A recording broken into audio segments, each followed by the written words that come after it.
Hello everyone, कैसे हैं आप लोग। बेस्ट सर चैनल में आपका स्वागत है। बेस्ट सर आपका स्वागत करते हैं। फ्रेंड्स, आज का हमारा टॉपिक है सब्जेक्ट और ऑब्जेक्ट।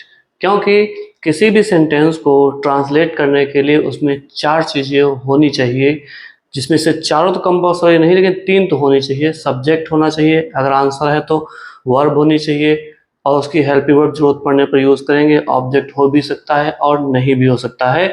तो आज हम बात करते हैं सब्जेक्ट क्या है और ऑब्जेक्ट क्या है, फिर इसके बात करेंगे उसके सिंगुलर नंबर की और प्लूरल नंबर की।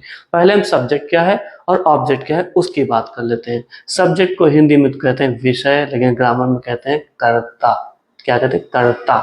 लेकिन ध्यान रखिएगा फ्रेंड्स, ये कर्ता शुद्ध हिंदी का शब्द है, हर इंसान नहीं समझ सकता, उसको रटना पड़ता है। जब बात करी जाती है इंग्लिश ग्रामर, हुआ है इंग्लिश ग्रामर ना, कुछ हुआ नहीं है, कोई डर वाली बात नहीं है। आप सिर्फ सही ढंग से सीखेंगे तो आपको साफ समझ में आएगा। धीरे धीरे भले आए लेकिन जल्दी आएगा, धीरे धीरे आए लेकिन जल्दी आएगा, विरोधाभास है। इसी को ऑक्सीमोरॉन कहते हैं। ये एक आपका फिगर ऑफ स्पीच है, नेक्स्ट टाइम बताएंगे। आप देखते हैं बोर्ड पर, ध्यान दीजिए कि जो सब्जेक्ट होता है, किसी भी सेंटेंस को ट्रांसलेट करने के लिए हमें सब्जेक्ट की जरूरत पड़ती है, वर्ब की जरूरत पड़ती है, हेल्पिंग वर्ब की और ऑब्जेक्ट की। तो हेल्पिंग वर्ब जो बी डू हैव से बनती थी, बी से is are am was were, do से डू डज डिड, और हैव से हैज हैव हैड, विल और शैल मॉडल वर्ब फ्यूचर के लिए होती थी। आप पढ़ चुके हो, जानते हो। नहीं जानते हो, हमारी कुछ पिछली वीडियो को आप देखेंगे, पता चलेगा। फिर मेन वर्ब का नंबर आता है मेन वर्ब। वर्ब का मतलब होता है एक्शन। एक्शन मीन्स होता है कार्य, जो कार्य किया जाए। जैसे मैं पढ़ा रहा हूँ तो पढ़ाना मतलब टीचिंग एक कार्य है। हम आपको बताएंगे ये कार्य, ये वर्ब, ये एक्शन वर्ब कैसे याद करते हैं, कि वो क्या तरीका जिससे कम से कम समय में ज्यादा से ज्यादा वर्ब आप तैयार कर सकें, क्या ट्रिक्स हैं उनकी, सब बताएंगे आपको। तो हेल्पिंग वर्ब जो प्रेजेंट पास्ट फ्यूचर को दर्शाती है, मेन वर्ब जो इंडेफिनिट कंटिन्यूस परफेक्ट और परफेक्ट कंटिन्यूस को दर्शाती है, आपको बताया जा चुका है। आप अपनी या हमारी पिछली वीडियोज में पढ़ सकते हैं, देख सकते हैं। अब किसी भी सेंटेंस को पूरा करने के लिए subject, helping verb, main verb, object होता है।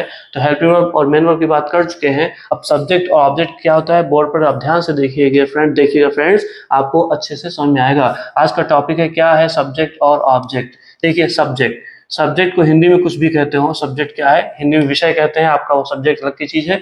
सेंटेंस या ग्रामर में देखते हैं क्या होता है, कार्य करने वाला, अर्थात जो भी कार्य करेगा। जैसे मैं पढ़ा रहा हूं तो कार्य कौन कर रहा है, तो मैं सब्जेक्ट हो गया। ये ध्यान रखिएगा, सब्जेक्ट कार्य करने वाले को कहते हैं, उसको हिंदी में कह देते हैं कर्ता। और डूअर, डूअर मतलब होता है कार्य को करने वाला। जैसे आपने पहले से ही इस पढ़ रखा है, समझते होंगे, नहीं समझते तो यहाँ पर देखिए आप। बेस्ट सर की क्लास में किसी भी चीज से डरने की जरूरत नहीं, इंग्लिश कोई डर वाली बात नहीं है, बहुत सरल है। शुरू शुरू में आपको थोड़ी मुश्किल लगती, लेकिन जैसे आप लगातार वीडियो देखते रहते हैं हमारे, आप सब समझ जाएंगे। डू का मतलब होता है किसी कार्य को करना, और जब ई आर ऐड कर देते हैं किसी वर्ब में तो कार्य करने वाला हो जाता है, अर्थात कार्य को करने वाला। तो डूअर मतलब कार्य को करने वाला, अर्थात कर्म को करने वाला कहलाता है कर्ता। तो हो गया कर्ता। अब अगर आपको पता करना हो किसी सेंटेंस में, जैसे एग्जाम्पल लिखे हैं, उसमें कर्ता है कौन, डूअर कौन है, सब्जेक्ट क्या है, एक्चुअली सब्जेक्ट क्या है, कर्ता कौन है, डूअर कौन है, आप ये जानना चाहते हैं, तो आप सीधी सी बात यह है, आप उस पर अपने आप से प्रश्न पूछिए उस वाक्य को पढ़कर कि कौन है जो किसी कार्य को कर रहा है। कार्य मतलब एक्शन वर्ब, जो ही वही जो first form, second form, third form, I N G form की बात करते थे। कौन उस कार्य को कर रहा है वो सब्जेक्ट कहलाएगा, या किसने उस कार्य को किया। सब्जेक्ट के साथ ने भी होता है, ने नहीं भी हो सकता, तो कौन का प्रश्न करेंगे या किसने का, तो आपको सब्जेक्ट पता चल जाएगा उस सेंटेंस में क्या है। आप हिंदी वाक्य को जब पढ़ेंगे समझ में आएगा। जब हिंदी की ग्रामर को, हिंदी की टेक्निक, हिंदी की जो टेक्निक्स होती हैं क्या है उसमें, कैसे आप उसको अच्छे से समझें, इंग्लिश अपने आप समझ में आ जाएगी। तभी इंग्लिश को कम जोर देकर हिंदी पर जोर दे रहे हैं। जब आप इंग्लिश समझ जाएंगे तो आपको खुद हिंदी भी समझ में आने लगेगी, जब हिंदी समझ जाएंगे तो आपको इंग्लिश समझ में आने लगेगी। दोनों एक दूसरे से रिलेटेड है, क्योंकि हम लोग हिंदी भाषी, हिंदी बोलने वाले हैं। और इंग्लिश टू इंग्लिश जिनको सीखना हो, उन बुक्स से भी पढ़ा है हमने, हम आपको उस तरीके से भी बताएंगे कि कैसे जो इंग्लिश ही जानते हैं वो कैसे ग्रामर सीखते हैं, उनके लिए भी ग्रामर होती है, फॉरेन में सिखाई जाती है। अब नंबर आता है ऑब्जेक्ट का। ऑब्जेक्ट मतलब ही होता है कोई वस्तु, कोई चीज। जैसे फोन का कैमरा, आप जिस ऑब्जेक्ट को टच करेंगे उसको फोकस करने लगता है, मतलब जिस वस्तु को टच करेंगे सिर्फ उसी को रीड करेगा, बाकी को वो ब्लर कर देगा, धुंधला कर देगा। तो ऑब्जेक्ट हमारा जो होता है वो कैसे पता करते हैं, किसी वाक्य में जिस पर कार्य किया जाए, जिस पर कार्य किया जाए, जैसे मैं आम खा रहा हूं, तो खाने का कार्य कौन कर रहा है, कौन मतलब सब्जेक्ट मतलब मैं, क्या खा रहा हूं मतलब आम खा रहा हूं, तो आम एक ऐसी चीज है जिस पर खाने का कार्य किया जा रहा है। राम ने रावण को मारा था, तो मारने वाला कौन था, राम, राम ने, तो सब्जेक्ट हो गया, राम ने मारा था। किसको मारा था, रावण को मारा था, अर्थात जिसमें को आ जाए, ठीक है। क्या, किसे या किसको, तो वो आपका ऑब्जेक्ट होता है। काम कौन सा किया था, राम ने मारने का, अर्थात उनका वध करने का, तो उसको हम कहते हैं ऑब्जेक्ट। जिस पर कार्य किया जाए, अर्थात वह व्यक्ति या वस्तु। आप उस वाक्य में अपने आप से प्रश्न करें, क्या, किसे या किसको, क्या चीज पढ़ाई थी, क्या चीज खाई थी, क्या चीज देखी थी, वो ऑब्जेक्ट हो जाएगा, जो आंसर आएगा। किसे मारा, किसे पढ़ाया, किसे पीटा, ऐसा कुछ हो तो वो ऑब्जेक्ट कहलाएगा, या किसको, तीनों में से कोई एक प्रश्न करेंगे, उसका जो आंसर आएगा वो आपका ऑब्जेक्ट कहलाएगा। एग्जाम्पल आपके सामने दो लिखे हुए हैं। ईजी, फ्रेंड्स आपको बता दें, ईजी का मतलब एग्जाम्पल होता है। ये आपका संक्षेप में लिखा हुआ है, यहाँ देखिए, जिसका मतलब होता है एग्जाम्प्लीग्रेशिया, GRATIA। इसको हम हिंदी में, सॉरी, इंग्लिश में कहते हैं फॉर एग्जाम्पल। यहाँ पर ही समझते चलते हैं, हम आगे के लिए क्यों छोड़ें इस चीज को। ईजी का मतलब होता है एग्जाम्पली ग्रेशिया, जिसको इंग्लिश में कहते हैं फॉर एग्जाम्पल, हिंदी में कहते हैं उदाहरण के लिए। इसलिए हम यहाँ पर एग्जाम्पल EX भी लिख सकते हैं, EG भी शॉर्टकट में लिख सकते हैं। ध्यान रखिए, EG को लिखने का तरीका होता है फ्रेंड्स, ई के बाद डॉट लगाना है, जी के बाद भी डॉट लगाना है, या सीधे ई जी लिख सकते हैं, लेकिन सही तरीका ई डॉट जी डॉट होता है। कुछ लोग कैपिटल ई कैपिटल जी लिखते हैं। हमने बहुत से यूट्यूब के चैनल में देखा, बहुत से सर्च को देखा, पढ़ाते हैं, वो इन बारीकियों पर ध्यान नहीं रखते हैं, उन्हें ध्यान देना चाहिए। जैसा आप सीख लेंगे, अगर आपने अपने टीचर को बेस्ट मान लिया तो आप वैसे ही हो जाएंगे। फिर टीचर अगर गलत पढ़ा देता है तो आपकी जिंदगी में हमेशा के लिए वो चीज गलत ही आ जाती है, फिर आपको सामना करना पड़ता है थोड़ा सा शर्म का, थोड़ा सा इंसल्ट का, तो धोखे कहीं किसी से भी हो सकते हैं। इसीलिए हम जो पढ़ाते हैं उसको आप स्वयं भी पढ़िए, इधर उधर देखिए भी, बुक से भी देखिए, नेट से भी देखिए, और कुछ नहीं मिले तो हमसे पूछिए, अपने बेस्ट सर से पूछिए। हम आपके लिए बने हैं, आपकी इंग्लिश कहाँ से कहाँ पहुँचती है, आप वीडियो देखते रहिए, फिर समझ में आएगा। एग्जाम्पल ध्यान देते हैं, इजी एग्जाम्पल ग्रेशिया। तो इसमें देखिए, मोहन अंग्रेजी पढ़ रहा है।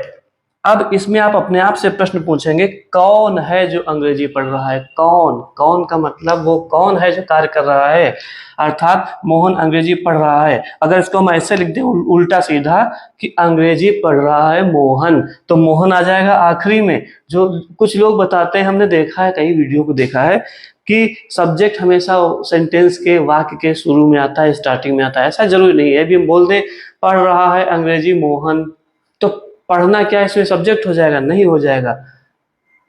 अंग्रेजी पढ़ रहा है मोहन, अंग्रेजी सबसे पहले आ गया तो क्या ये सब्जेक्ट हो जाएगा, नहीं हो जाएगा, बिल्कुल नहीं होगा। आप हमारे तरीके से पढ़िए, इस तरीके से पढ़िए, बहुत इजी तरीका है ये। तो अंग्रेजी कौन पढ़ रहा है, उसका आंसर आएगा मोहन। तो डियर फ्रेंड्स, साथियों, सब्जेक्ट इसमें हो जाएगा मोहन, MOHAN। क्लियर हो गया। अब वर्ब मतलब होता है एक्शन, अर्थात कार्य। वो कौन सा कार्य है जो मोहन कर रहा है, तो आप कार्य कर रहे हैं पढ़ने का, पढ़ने का कार्य कर रहा है, अर्थात पढ़ना। पढ़ना मतलब रीड, READ, रीड आपका हो जाएगा वो कार्य जो मोहन कर रहा है। ऑब्जेक्ट, ऑब्जेक्ट कैसे ढूंढते हैं, क्या का प्रश्न करिए, किसे या किसको, तो मोहन क्या कर रहा है, पढ़ रहा है। तो क्या पढ़ रहा है, किसे पढ़ रहा है, किसको पढ़ रहा है, इन तीनों का आंसर आएगा अंग्रेजी को पढ़ रहा है। तो अंग्रेजी मतलब हो जाता है इंग्लिश, ENGLISH, इंग्लिश। इसमें हो गया ऑब्जेक्ट। क्लियर है फ्रेंड्स, हमें लगता है आपको बिल्कुल क्लियर हो गया होगा। बार बार वीडियो देखिए, बार बार हमसे पूछिए, कमेंट करिए, लाइक करिए, सब्सक्राइब करिए इस चैनल को, क्योंकि आपको इससे बेस्ट कहीं नहीं पढ़ाया जाता है। वो चैनल और हैं जिसमें खूब चकाचौंध दिखाई जाती है, जिसमें केवल बेकार की बातें की जाती हैं, दुनिया भर की कहानियां सुनाई जाती हैं, लेकिन जो टॉपिक होता है, मैटर, वो जरा सा होता है, खींच देते हैं, 1 घंटे का वीडियो बना देते हैं। जिससे कि उनको आपसे ज़्यादा से ज़्यादा लाभ हो। लेकिन हम चाहते हैं कि हमसे आपको ज़्यादा से ज़्यादा लाभ हो। ये तभी होगा जब आप वीडियो को बार बार देखेंगे, लाइक करेंगे, कमेंट करेंगे और सब्सक्राइब करेंगे और लोगों से भी करवाएंगे ही काम। दूसरा सेंटेंस, आपने पत्र लिखा था, तो हम प्रश्न पूछते हैं कौन या किसने पत्र लिखा था, तो ने आ गया, मतलब ये आपका हो गया सब्जेक्ट। आपने को इंग्लिश में कहते हैं यू। आपने, आप या तुम या तुमने, तू या तूने, सबकी इंग्लिश यू होती है। ओल्ड इंग्लिश में दाऊ, दी, दाई, दाइन होता था, इस पर आगे चर्चा करेंगे, लेकिन यहाँ पर यू की बात करते हैं। आपने क्या किया था? लिखने का कार्य किया था। लिखने को इंग्लिश में कहते हैं WRITE, राइट। तो राइटिंग का कार्य आपने किया, तो आप सब्जेक्ट हो गए, यू सब्जेक्ट है, वर्ब राइट हो गया। अब प्रश्न आता है ऑब्जेक्ट कैसे ढूंढेंगे? ऑब्जेक्ट ढूंढेंगे क्या किया था, लिखने का कार्य किस पर, पत्र पर, अर्थात किसे लिखा था, किसको लिखा था, क्या लिखा था, तो लिखा था हमने पत्र, पत्र लिखा था। तो पत्र को कहते हैं लेटर। लेटर मतलब चिट्ठी या पत्र। इस प्रकार से आपने देखा कि सेंटेंस कोई भी हो, हिंदी का, बड़ा हो चाहे छोटा हो, उसमें आप सब्जेक्ट और ऑब्जेक्ट ढूंढना बड़ी आसानी से सीख सकते हैं जब ये पता चल जाता है इंग्लिश में। अब अगला नंबर आपका आता है कि वो सब्जेक्ट, हमने आपको बताया था सब्जेक्ट जो होता है उसकी संख्या निर्भर करती है इस बात पर कि उसमें कौन सी हेल्पिंग वर्ब लगेगी। कुछ टेंस में हेल्पिंग वर्ब 3 है, कहीं पर 2 है, जहां पर एक ही है, जैसे डिड और हैड, सिर्फ एक एक हेल्पिंग वर्ब है, ये सभी सब्जेक्ट में लग जाएंगी। लेकिन सिंगुलर प्लूरल की हम और बात करते हैं। सब्जेक्ट की जो संख्या होती है वो या तो एक होगी सिंगुलर नंबर में, या प्लूरल होगी, एक से ज्यादा लोग हो सकते हैं। तो आपको बता दें सिंगुलर नंबर प्लूरल नंबर की जरूरत क्यों है।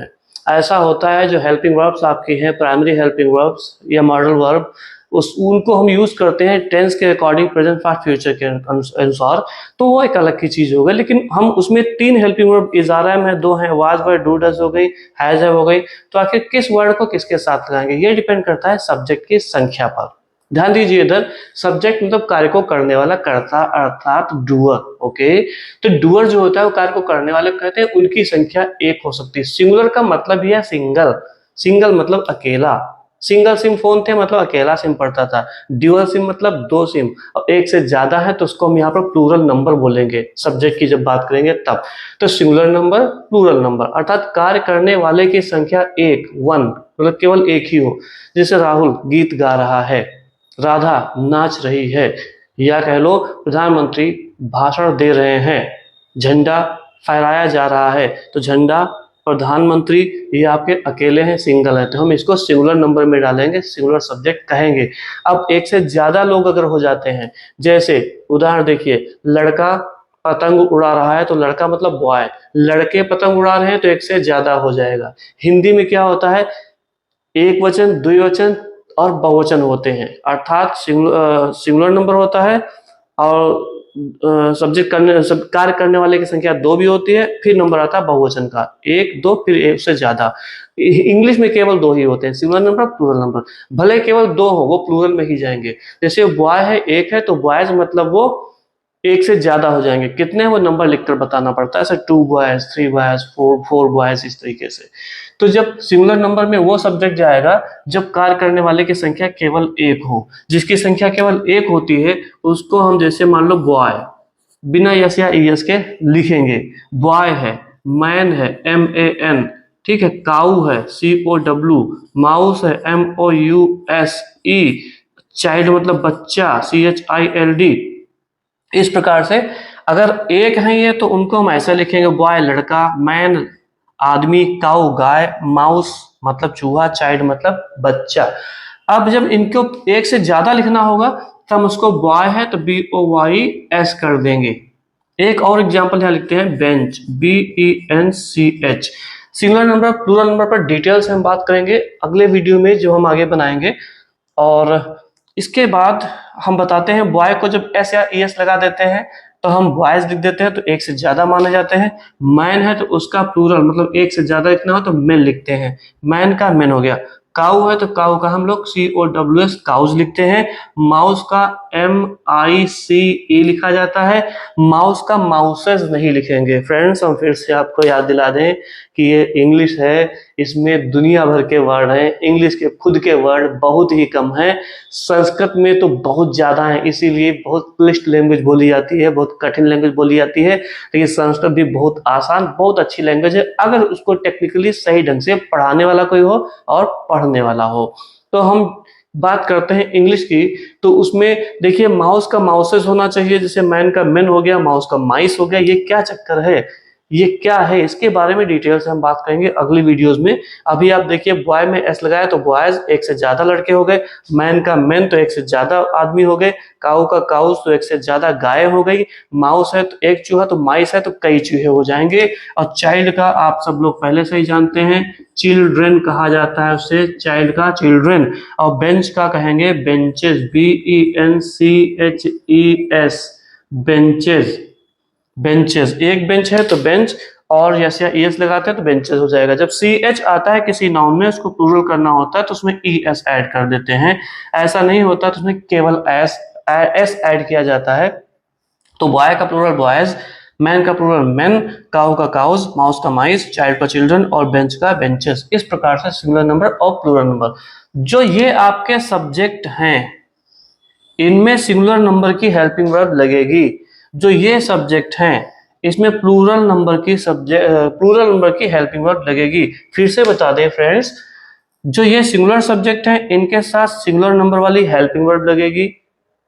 ये जो आपके सब्जेक्ट हैं प्लूरल नंबर में, इनके साथ प्लूरल नंबर वाली हेल्पिंग वर्ब लगेगी। इसीलिए सिंगुलर प्लूरल को समझना जरूरी है। अब किस सब्जेक्ट के साथ कौन सी हेल्पिंग वर्ब लगती है, इसको हम डिटेल से समझाएंगे आपको आने वाली नई वीडियो में। फ्रेंड्स, आज के लिए केवल इतना ही। Thank you very much. फिर से कहते हैं, आपसे रिक्वेस्ट करते हैं, आपको हम ये कहना चाहते हैं कि आप चैनल को लाइक करिए, अधिक से अधिक लोग सब्सक्राइब करिए, अधिक से अधिक लोग कमेंट करिए और अधिक से अधिक लोग शेयर करिए। Thank you very much.